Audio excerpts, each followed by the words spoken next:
Olá, eu sou o Antônio Pitaguari, do blog Autonomia em Saúde. No âmbito da bromatologia, a ciência que estuda os alimentos, suas qualidades e usos dietéticos, nesse vídeo nós vamos te apresentar o conceito de composição centesimal, que é a composição que inclui todas as 6 partes componentes de um alimento. Vamos começar com uma abordagem histórica da composição centesimal dos alimentos. Esse método histórico ele surgiu com o método Vende, proposto em 1864 por Henneberg e Stollmann, na Alemanha. A ideia era a seguinte: em primeiro lugar, retirava-se a umidade do alimento, ficando apenas a matéria seca. Em seguida, se retirava a matéria inorgânica, os minerais, e se obtinha, então, o material orgânico. E, a partir desse componente orgânico, se retiravam os compostos nitrogenados, ou seja, a proteína, restando o composto não nitrogenado. E desse não nitrogenado se retirava o extrato etéreo, ou seja, a gordura, restando então, por fim, carboidratos e fibras. Esse método simples e eficiente ainda é utilizado até hoje, principalmente em agronomia e nutrição animal. Hoje, se utilizam outros procedimentos para definir a composição centesimal que exprime de forma básica o valor nutritivo e o valor calórico de cada alimento, bem como a proporção de componentes que aparecem em cada quantidade. O alimento ele pode ser dividido basicamente em 6 frações, componentes inorgânicos e orgânicos. Entre os componentes inorgânicos, nós temos a água ou umidade e temos os minerais. Entre os componentes orgânicos, por outro lado, podem ser citados gordura, proteína, fibra e carboidrato. Vamos entender um pouco melhor cada item que faz parte aí da composição centesimal. Então vamos começar pelos componentes inorgânicos. Em primeiro lugar, a umidade ou água, através das substâncias voláteis. Então, começa-se determinando o teor de umidade, que é o ponto de partida para a análise dos alimentos. O teor de umidade ele é determinado pelo método de secagem em estufa. A preservação do alimento depende da quantidade de água presente nesse mesmo alimento. A água ela pode se encontrar livre ou ligada. A água livre ou absorvida é a forma predominante.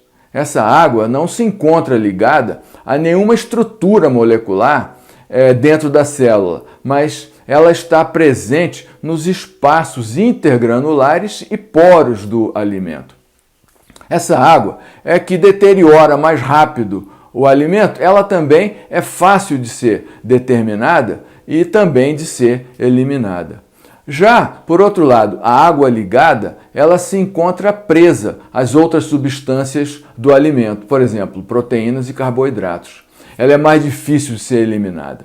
Cereais e produtos em pó são os que têm menos umidade, enquanto carnes e frutas são aqueles alimentos que mais acumulam umidade. A determinação da umidade depende do tipo de alimento e sendo os métodos mais comuns para determinar o método gravimétrico a 105 graus, o método gravimétrico a frio e a secagem por radiação infravermelha. Em segundo lugar, os minerais ou cinzas. O resíduo mineral fixo, também chamado de cinza ou matéria mineral, é o pozinho inorgânico que permanece após a queima da matéria orgânica, que se transformou em gás carbônico e óxido nítrico. A cinza total, ela resulta da incineração do produto em mufla, a temperatura que varia entre 550 a 570 graus Celsius. Mais do que 600 graus Celsius, a queima pode volatizar parte dos minerais. A diferença do peso inicial e do peso final das cinzas define o total dessas cinzas. No caso da tabela TACO, que a gente viu anteriormente, os minerais relacionados foram cálcio, ferro, magnésio, manganês, fósforo, sódio, potássio, cobre e zinco. Os teores desses minerais, eles costumam ser determinados por espectrometria de emissão atômica. A tabela TACO, ela apresenta os íons dos minerais segundo as fontes alimentares mais comuns. Em segundo lugar, nós vamos tratar então agora do segundo grande grupo, que são os componentes orgânicos. Começando pela proteína, que se obtém através da fração nitrogenada. A proteína bruta do alimento ela é determinada através do conteúdo em nitrogênio total. O método mais utilizado para a identificação dessas frações é o de Edal, que determina em 4 etapas o nitrogênio total contido na matéria orgânica, incluindo aí o nitrogênio proteico. É possível identificar a proteína verdadeira, compostas de aminoácidos, a proteína indisponível em detergente ácido, que é aquela aderida à fibra, e o nitrogênio não proteico, que é composto de bases nucleicas, nitrato, amônia, entre outros elementos. Em seguida, vamos ver as gorduras ou lipídios, através do chamado extrato etéreo. O método mais comum para a extração do extrato etéreo, que define a quantidade de gordura, usa solvente a quente e se denomina Soxhlet.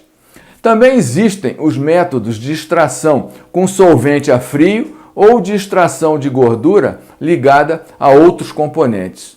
O método Soxhlet, ele extrai a fração lipídica por meio do refluxo de solventes orgânicos, tais como éter, clorofórmio, benzeno, entre outros.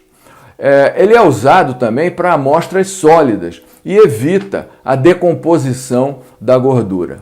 Em seguida, nós temos as fibras, ou a fração não metabolizável, que pode ser solúvel ou insolúvel. O teor de fibra ele costuma ser determinado pelo método enzimático gravimétrico. Embora sejam importantes no processo digestivo para o peristaltismo intestinal, as fibras elas não incluem materiais digeríveis pelo organismo humano e assim não apresentam valor nutritivo. De todo modo, a maioria das fibras são vegetais com grande quantidade de celulose e nosso organismo não possui a celulase, que é a enzima que faz a digestão da celulose. Já, por outro lado, herbívoros, eles têm bactérias no trato digestório que produzem a celulase e assim conseguem essa digestão. As fibras apresentam inúmeros benefícios, entre eles saciedade, controle da glicose, ajuda na remoção de materiais tóxicos, além de contribuir para o bom funcionamento de todo o fluxo digestivo e intestinal. As fibras, elas podem ser classificadas em fibras solúveis, que são legumes, verduras e frutas, e fibras insolúveis, presentes em alguns cereais integrais. As fibras solúveis em água são fermentáveis pela microbiota no intestino, por exemplo, pectina, gomas, inulina e hemicelulose, retardando o esvaziamento gástrico, a absorção da glicose e reduzindo os níveis de gordura no sangue. Já as fibras insolúveis, com fermentação intestinal limitada, mas que aceleram o trânsito intestinal, aumentam o peso das fezes e contribuem para a redução do risco de doenças gastrointestinais. Essas fibras incluem lignina, celulose e hemoceluloses. E por último, nós vamos ver a obtenção dos carboidratos, que se obtém através da fração glicídica. O teor de carboidratos dessa fração glicídica, também denominado como extratos não nitrogenados, eles não são necessariamente identificados, mas eles são calculados a partir da soma de proteína bruta, fibra bruta, extrato etéreo e resíduo mineral fixo, e daí subtraído de 100. Em geral, são os carboidratos de mais fácil digestão, como os açúcares e o amido. É isso aí, pessoal. Assine o nosso canal para continuar acompanhando o nosso conteúdo. Pela atenção, muito grato e até o próximo vídeo. Valeu!